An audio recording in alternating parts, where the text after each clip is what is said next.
lagi dengan saya, Oktaviana Suciwanisa dari Politeknik Elektronika Negeri Surabaya. Untuk teori selanjutnya, yaitu basis data terdistribusi. Di sini saya akan bacakan pokok bahasan untuk kali ini. Pertama, pendahuluan, tipe basis data, arsitektur basis data, penyimpanan data pada sistem terdistribusi, manajemen katalog, query terdistribusi, joins pada DBMS, optimasi query, mengubah data, looking dan sistem terdistribusi, distribute recovery. Tujuan belajar kali ini memahami perbedaan di DBMS terdistribusi maupun terpusat, memahami arsitektur basis data terdistribusi, memahami penyimpanan data katalog data pada sistem terdistribusi, memahami query, join, dan optimasi query pada DBMS terdistribusi, memahami bagaimana mengubah data, melakukan locking data pada DBMS terdistribusi, memahami bagaimana menangani kegagalan pada sistem terdistribusi. Pendahuluan, pada basis data terdistribusi terdapat data disimpan pada beberapa tempat. Properti pada basis data terdistribusi tersebut adalah independen data terdistribusi, transaksi terdistribusi atomik. Tipe basis data terdistribusi ada dua, yaitu satu homogen dan dua heterogen.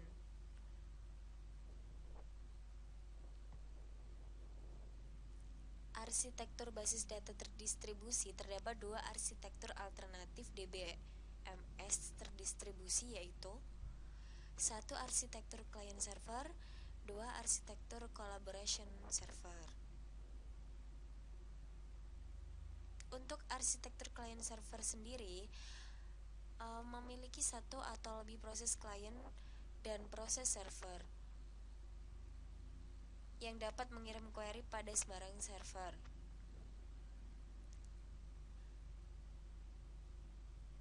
Arsitektur client server terdapat alasan arsitektur ini menjadi populer adalah implementasi yang relatif sederhana, mesin server yang mahal, klien dapat menjalankan interface berbasis gratis.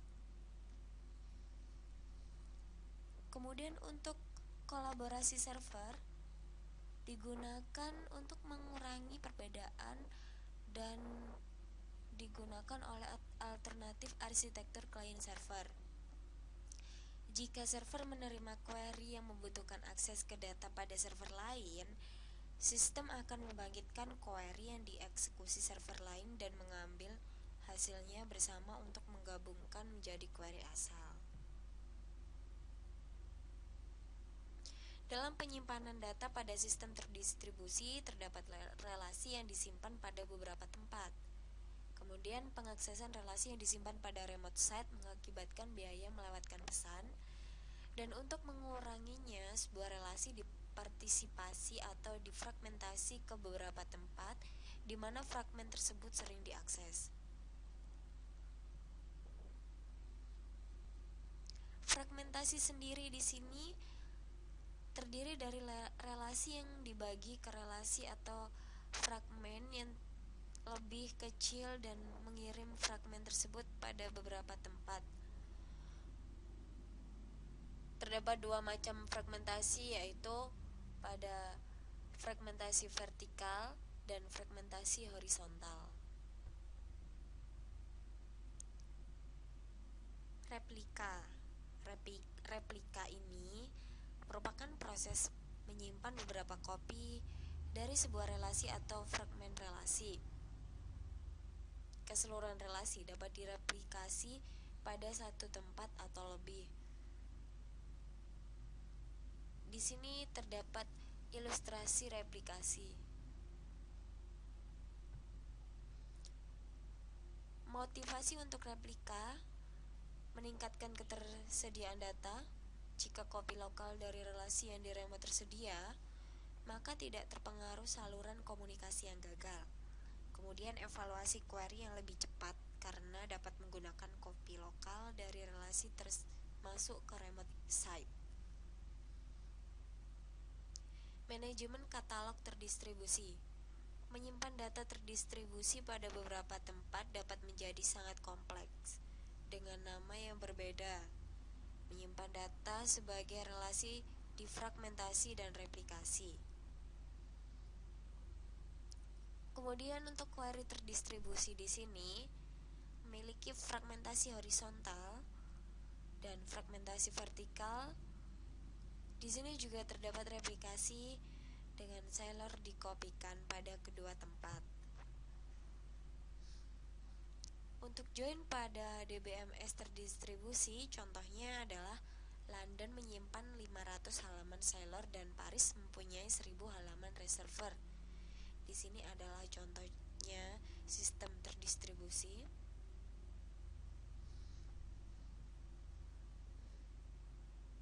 Semi-join.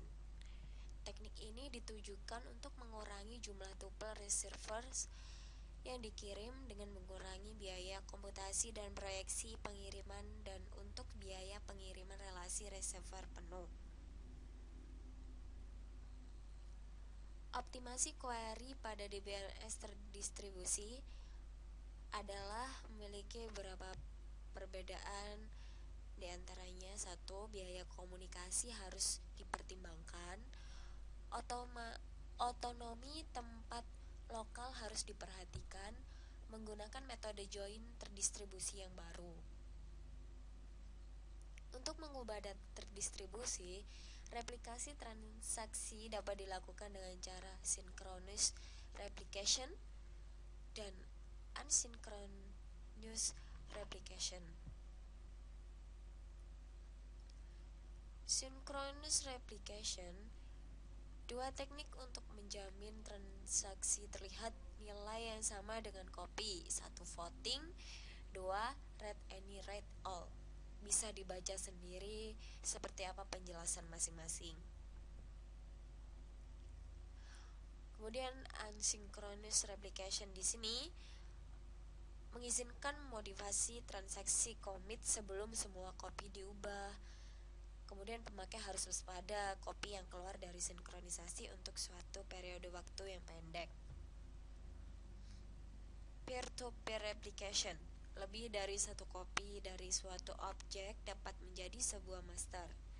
Perubahan ke copy master harus dipropaganda ke copy lain dengan cara yang berlainan. Jika dua copy master diubah dan menjadi suatu konflik harus dipecahkan. Teknik ini bagus digunakan jika konflik tidak terjadi.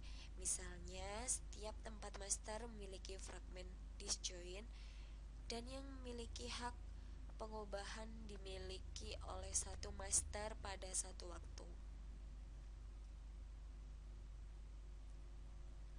Langkah capture diimplementasikan dengan satu dari dua pendekatan, yaitu log-based capture dan procedural capture. Satu, long-based capture, yaitu log untuk menyimpan recovery yang digunakan membangkitkan chain data table. Kemudian jika hal ini dikerjakan ketika log berakhir ditulis ke disk, maka menghapus perubahan ke subsequent yang dihentikan transaksi. Kedua, procedural capture. Kemudian implementasi capture dengan log-based capture lebih baik karena lebih murah dan lebih cepat, tetapi harus memahami detail dari properti log.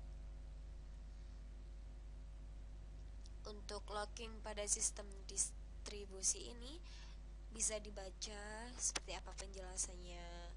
Di sini terdapat untuk menangani penguncian objek pada beberapa tempat yang digunakan.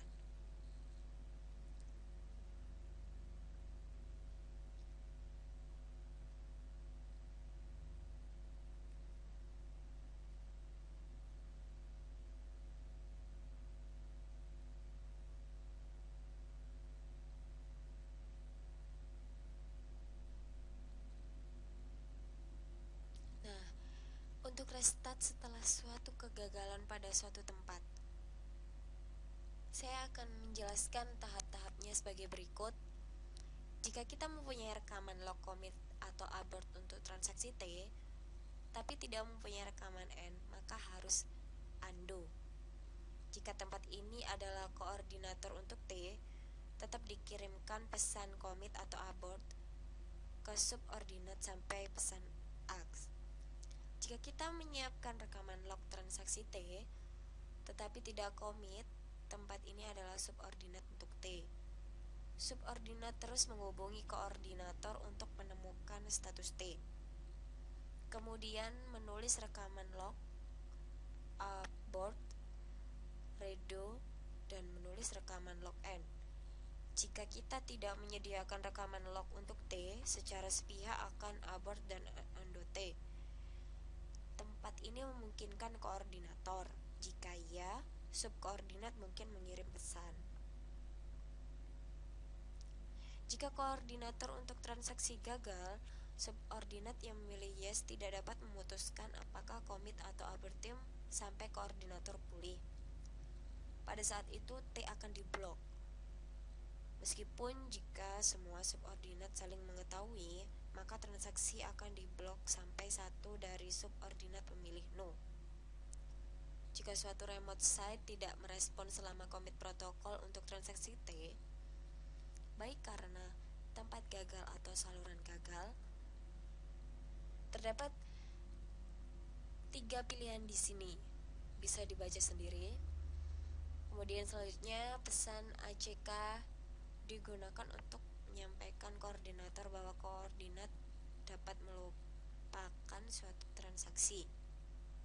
Jika koordinator gagal, setelah mengirim pesan tetapi sebelum menulis rekaman log submit atau abort jika koordinator kembali pada abort transaksi. Di sini terdapat beberapa latihan soal untuk terdistribusi. 1.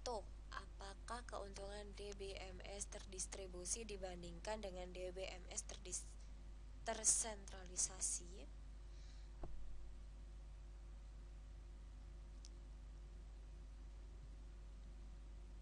2. Gambarkan arsitektur client server dan collaboration server. Di sini sudah terdapat jawabannya dan penjelasan untuk gambarnya, arsitektur client server dan arsitektur collaboration server.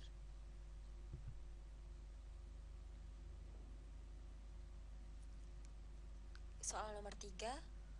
Pada arsitektur collaboration server, jika suatu transaksi dikirim ke DBMS, akan digambarkan bagaimana aktivitas tempat yang berbeda koordinasi. Secara khusus, gambarkan aturan manajer transaksi pada tempat berbeda, konsep atomik transaksi terdistribusi. Bisa dibaca atau lebih dimengerti jawaban pada di bawah ini.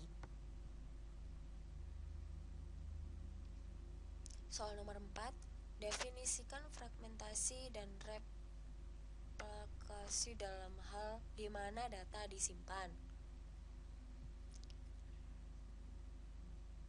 5. Apakah perbedaan antara replikasi sinkronus dan asinkronus? Sebelumnya saya sudah menjelaskan sinkronus dan asinkronus replication. Di sini sudah jelas terdapat jawabannya yang sama persis dengan penjelasan saya sebelumnya. Soal nomor 6, definisikan terdistribute data independence. Distribute data independent adalah pemakai tidak perlu mengetahui lokasi data. Bagaimana teknik voting dan read one, write all diimplementasikan pada replikasi sinkronus? Jawabannya adalah dengan voting dan read any read all. Terdapat beberapa penjelasan lengkap di sini, bisa dimengerti atau dibaca sendiri. Soal nomor 8, berikan penjelasan bagaimana asynchronous replication implementasikan, khususnya jelaskan maksud capture dan apply. Implementasi primary site pada asynchronous replication mengimplementasikan primary site replication dan menentukan berapa banyak perubahan ke primary copy dipropaganda ke copy sekunder.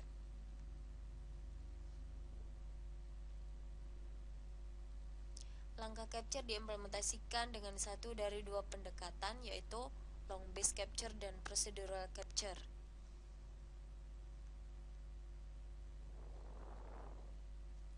Soal nomor 9. Apakah perbedaan antara log base dan procedural untuk diimplementasikan capture? Dan soal yang terakhir, mengapa pemberian nama unik pada objek basis data lebih kompleks pada DBMS terdistribusi? Karena jika suatu relasi di fragmen dan di replika, setiap partisi memerlukan nama global yang unik yang disebut relation name. Manajemen katalog terdistribusi diperlukan untuk menyimpan rekaman di mana data disimpan.